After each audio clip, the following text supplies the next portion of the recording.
تو لوگوں پر ظلم کیا جاتا ہو، لوگوں کے حقوق مارے جاتے ہوں، لیکن وہاں کے صاحب عقل، اہل ثروت، اہل علم، اعلیٰ جو لوگ منصب اور عہدہ لے کے بیٹھے ہوئے ہیں، اگر اس کی مخالفت نہیں کرتے،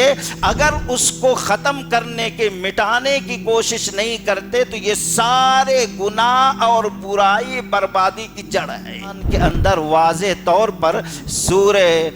یاسین کے اندر اللہ تبارک و تعالی نے فرمایا الیوم نختم علی افواہہم وتکلمنا ایدیہم وتشہد ارجلہم بما کانوا یکسبون۔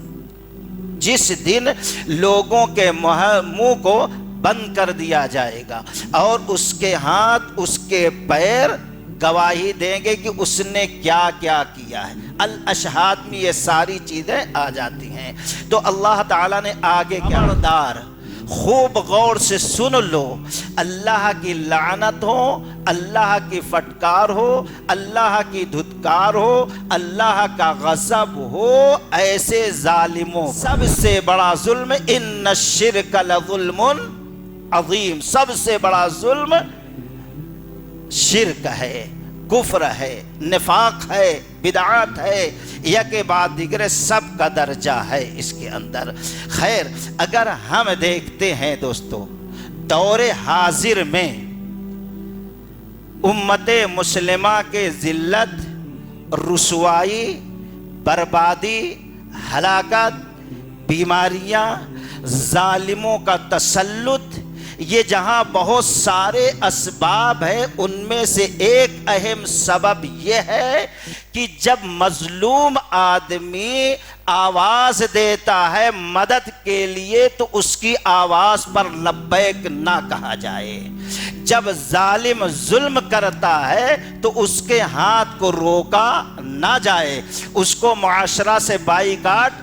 نہ کیا جائے۔ قرآن کہتا ہے سورہ ہود وَمَا كَانَ رَبُّكَ لِيُهْلِكَ الْقُرَى بِظُلْمٍ وَأَهْلُهَا مُصْلِحُونَ۔ اللہ کی قسم، علامہ ابن تیمیہ رحمت اللہ علیہ اس آیت کی تشریح میں نقل کرتے ہیں، ساری برائی کی جڑ اگر کوئی ہے،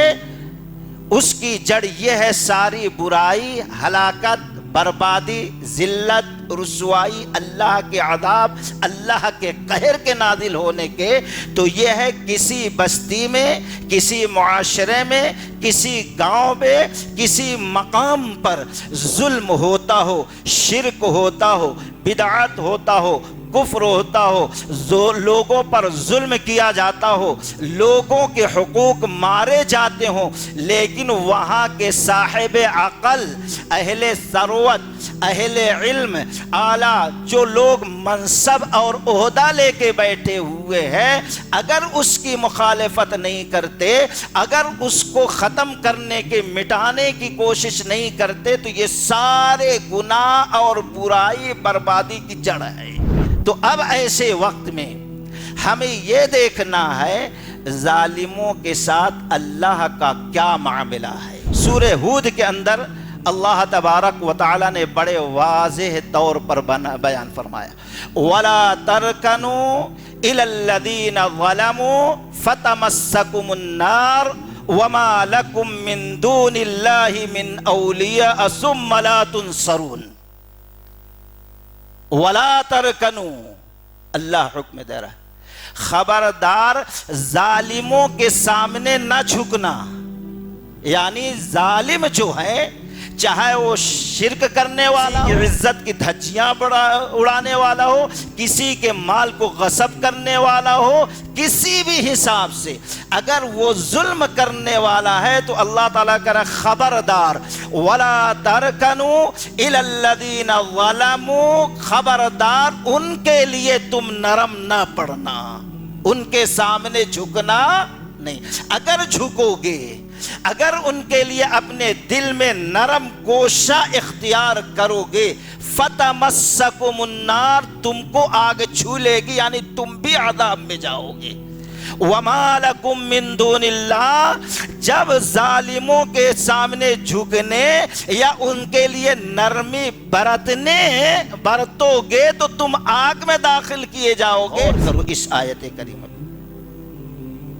کہ ظالموں کے لیے ہم اپنے دل میں نرم گوشہ رکھیں تو ہم دوزخ میں جا رہے ہیں، تو ظلم کرنے والوں کا کیا انجام ہوگا، اس سے ہم اندازہ لگا سکتے ہیں۔ کسی پر ظلم نہیں، صرف ظالم کے لیے ہم نرمی اختیار کریں تو اللہ کرا فَتَمَسَّكُمُ النَّارُ، تم کو دوزخ کی آگ چھو لے گی۔